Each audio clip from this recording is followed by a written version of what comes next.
Então tá, galera, voltando para o nosso raciocínio aqui, o ERP é uma modelagem de software, é um tipo de software. Várias empresas trabalham com softwares ERP, criam softwares ERP, tá?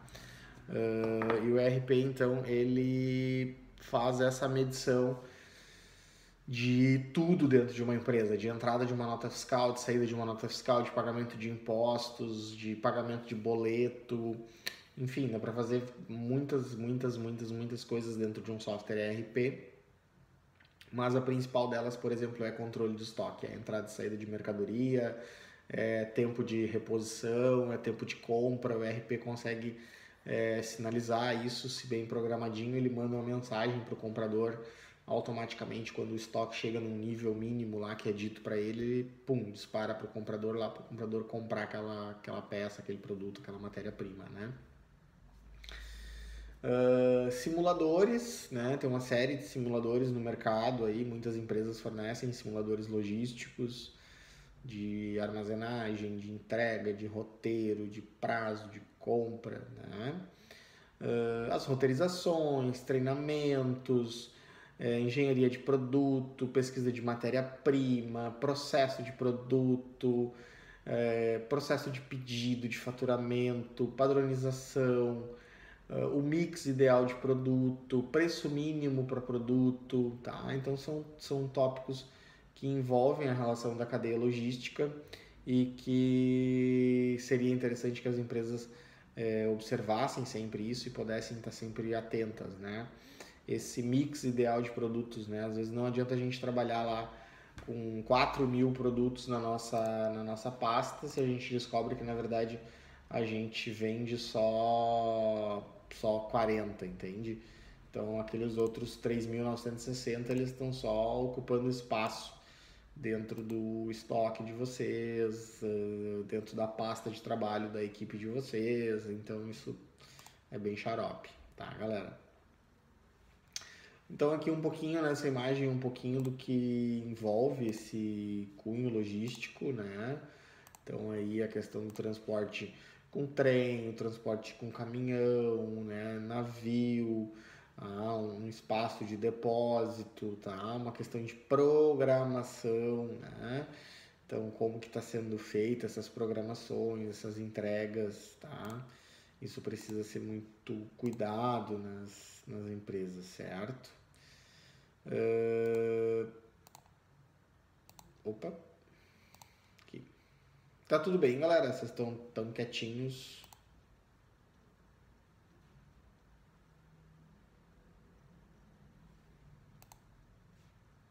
Tudo certo? Tranquilo? Então, tá bom. Tá. Deixa eu só buscar uma aguinha ali, galera.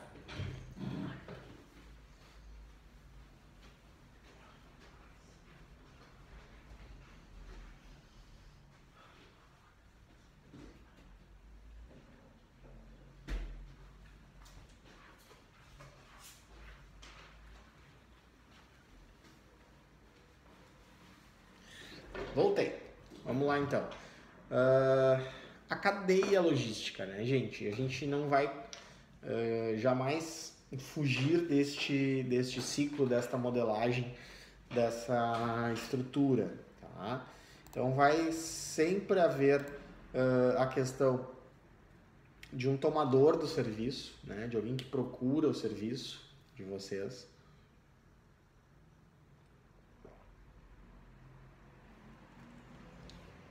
Vai se fazer a escolha por qual é o modal de transporte ou quais modais de transporte vão estar envolvidos nesse trabalho. Tá? O estoque, a movimentação da matéria-prima, tá? É uma coisa assim, quanto menos pessoas manusear a matéria, melhor, né? Quanto menos pessoas manusear o produto acabado, melhor. Tá? Um excesso de manuseio causa quebra, causa perda, causa rasgo, furto, então isso é muito ruim, né? Então fazer a movimentação daquela matéria-prima, vou levar para a linha de produção, então daqui a pouco lá né? Numa John Deere, um pneu ele é uma matéria-prima para compor o trator, a roda é uma matéria-prima para compor o trator, né? Todas aquelas matérias juntas vão compor o trator. Tá? Numa, numa indústria de roupa, né? O algodão ele é uma matéria-prima. Tá? O botão da camisa é uma matéria-prima, a linha é uma matéria-prima. Tá? Então todos esses produtos vão compor a camisa, né? E aí então feita a produção eu vou ter um estoque de produto acabado. Tá? E aí eu faço a venda desse produto acabado e novamente vou fazer a escolha pela forma como vai ser transportado esse produto, né, para chegar até o cliente. E normalmente dentro desse processo logístico, né, pessoal, existe um suporte de pós-venda, certo? Isso precisa funcionar muito bem dentro das empresas hoje no Brasil, independente de qual é o modelo de negócio, do que está se negociando, o que está vendendo. Esse suporte de pós-venda é algo que a gente falha muito, que a gente peca muito hoje no Brasil, tá? Fiquem atentos para isso, assim, ok? Quando a gente compra um produto, o produto não serve, o produto dá problema, qualquer coisa assim, é tipo, apertem os cintos que o vendedor sumiu, né?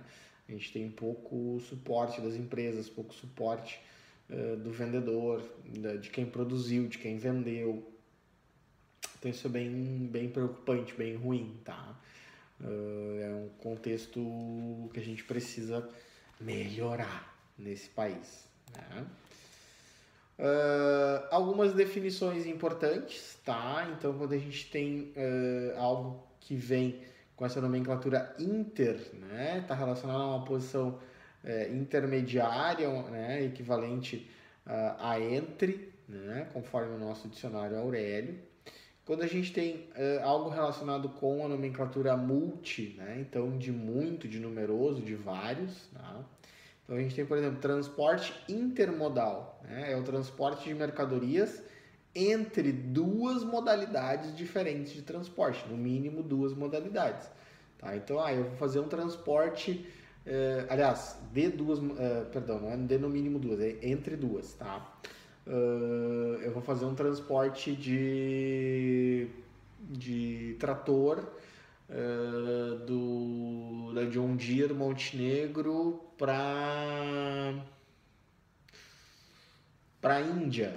Pode ser, Bruno? Vamos levar para a Índia o trator, né? Então, vou fazer através de transporte intermodal. Ele vai sair de caminhão da fábrica de Montenegro, vai até o porto em Rio Grande. Lá no porto ele vai pegar um navio e aí ele vai de navio até a Índia e aí da Índia ele pega lá no porto na Índia ele pega outro transporte rodoviário, outro caminhão e vai até o produtor rural. Pum, intermodal, acabou aí. Agora, eu vou fazer um transporte multimodal de soja, tá? Fazer um transporte multimodal de soja, isso é bem comum no Brasil. Então a soja vai sair da fazenda de caminhão, vai ir até um determinado ponto lá e vai embarcar no trem, e aí vai de trem até o Porto de Santos, lá no Porto de Santos transfere essa carga para o navio, e aí vai de navio até a Índia também, e aí chega lá na Índia, descarrega do navio e carrega no outro trem, de outro trem para outro caminhão, por exemplo, tá? Então eu utilizei três modais, por isso multimodal, tá? Então intermodal, dois modais, mais de dois é multimodal. Mas isso são situações assim mais detalhes, vamos dizer, né, galera? Eu não vou cobrar de vocês que vocês saibam exatamente prova, né, intermodal, multimodal, tá? Fiquem tranquilos. Mas é bacana da gente saber que existe, né? Então já nas aulas a gente falou do rodoviário, do ferroviário e do aquaviário, né? A gente não falou do aéreo e não falou do dutoviário, certo?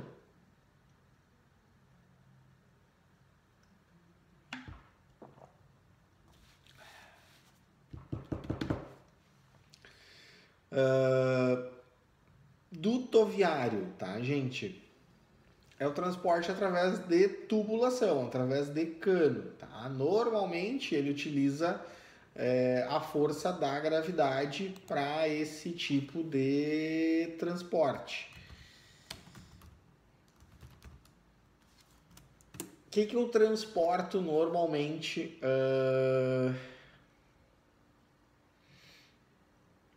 O que eu transporto normalmente por esse tipo de transporte, né? Eu transporto líquidos, eu transporto gases, tá? Mandei para vocês o link para vocês conhecerem um pouquinho sobre o gasoduto Brasil-Bolívia, né? Então é uma ligação entre o Brasil e a Bolívia para transporte de gás natural, tá? É um dos maiores do mundo, né? E é uma linha que começa em Santa Cruz de la Sierra, na Bolívia, e vem até Canoas, no Rio Grande do Sul, tá? Então percorrem vários estados do Brasil, um número gigante de municípios, e permite que, por exemplo, a gente tenha a exploração do gás natural, né, para indústria, né, para geração de energia elétrica, né, nas termoelétricas, para que se use também, por exemplo, nos carros, né, os carros que são convertidos para rodarem com gás natural, né, então se faz necessário que haja essa linha de gás passando na cidade, tá? Então ele é bem bacaninha. Nesse link que o prof mandou para vocês, se eu não me engano, tem um mapinha lá que mostra por onde vai, de onde vem essa linha de gás, tá? Aqui na área do polo, se vocês já observaram, se vocês já tiveram a experiência de andar ali em volta, vocês já devem ter visto que ali tem uma linha de dutos, tá? Para transporte de líquido, para transporte de gases, de produtos internos ali entre as indústrias ali da região, tá? Mais lá dentro da área da Braskem mesmo, tá? Não aqui na parte da John Deere, mas lá na parte da Braskem. A Petrobras, né, a gente usa muito essa metodologia de transporte para gasolina, para o petróleo, né? Principalmente aqueles que são oriundos ou para embarcar ou para desembarcar no navio em alto mar, tá? Quando a gente vai a Tramandaí Beach, que a gente está chegando naquela praia maravilhosa, sensacional de Tramandaí, né? Tem ali na beira da rodovia, tem umas plaquinhas assim, não construa na beira da rodovia, alguma coisa assim, tubos da Petrobras, alguma coisa nesse sentido. Então indica que ali tem tubulação da Petrobras, algumas enterradas, algumas à vista, transportando combustível, tá? E o aéreo, que a gente não falou, aqueles dias ali que a gente estava falando sobre as curiosidades do transporte, porque ele é um transporte caro para chuchu, né? Muito, muito, muito caro, utilizado em relações extremas, em relações específicas e muito em relações que exigem, por exemplo, curto prazo, tá? Então, um exemplo é a Nova Agro aqui em Montenegro utiliza o transporte aéreo para questões de transporte de genética, né? Então vai enviar uma carga de material genético daqui de Montenegro para os Estados Unidos. Eles têm já uma programação que o avião parte às 19 horas do aeroporto Salgado Filho, então para não perder tempo e tal, o carro sai daqui às 17h30, o motorista tem 1h30 para ir de Montenegro até o aeroporto Salgado Filho e fazer todo o trâmite, entrar no portão lá e tudo mais, e deixar o produto dentro do avião. Então tem que ser rápido, não pode perder tempo, tá? É bacana da gente ver, bacana da gente pesquisar um pouquinho, por exemplo, o que acontece em momentos de Olimpíada, por exemplo, né, pessoal? Olimpíada que é um auge do esporte aí, com inúmeros esportes sendo praticados. Por exemplo, tem o hipismo, né? O hipismo é um esporte que requer que o cavaleiro e o seu cavalo, né, pratiquem o esporte, façam parte da competição. Então se faz necessário, né, um transporte aéreo para levar esse cavalo do Brasil até o lugar que vai acontecer a competição, a Olimpíada, né?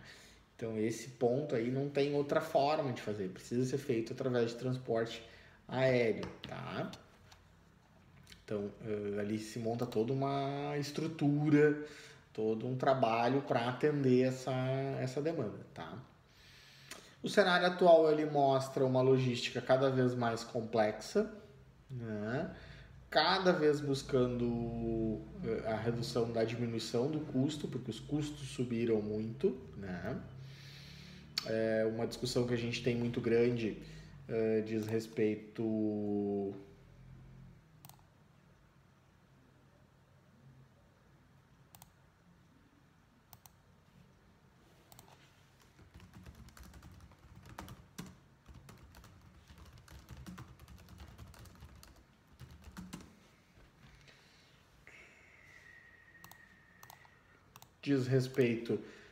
por exemplo, a questão dos transportes hoje no Brasil, né, pessoal? O custo do óleo diesel, por exemplo, é algo que os motoristas reclamam muito, tá? E aí acaba aumentando muito o custo do óleo diesel, o custo do pedágio, o custo de manutenção de um veículo, né? Existe cada vez mais uma sofisticação tecnológica, tá? Então fiquem atentos a esse cenário de tecnologia, certo? Que vai direcionar isso para uma importância cada vez mais estratégica da empresa, né? Então, assim, a empresa precisa pensar numa logística cada vez mais estratégica, fundamentada, preparada, que possa tirar o máximo possível dos processos para que a gente tenha um bom andamento das atividades dentro da empresa e um bom aproveitamento da demanda daquele frete, daquele transporte, tá? Tranquilo até esse momento aqui a aula, gente?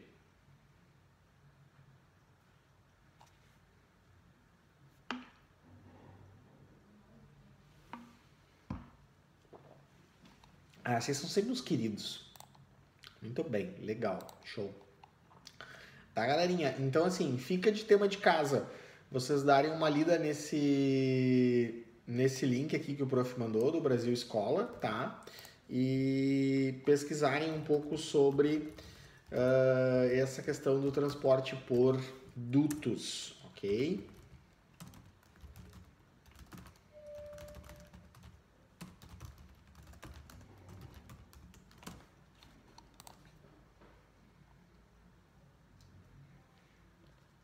Certo? Coloquei já lá no grupinho do Whats da turma. Tá, meus amores? Amanhã a gente tem aula normal, tá? Amanhã temos web, seguimos com os nossos conhecimentos logísticos, ok? Quem ainda não fez teminha da aula de ontem, por favor, já vai pensando para fazer. Beleza? Beijo para vocês, bom repouso e até amanhã.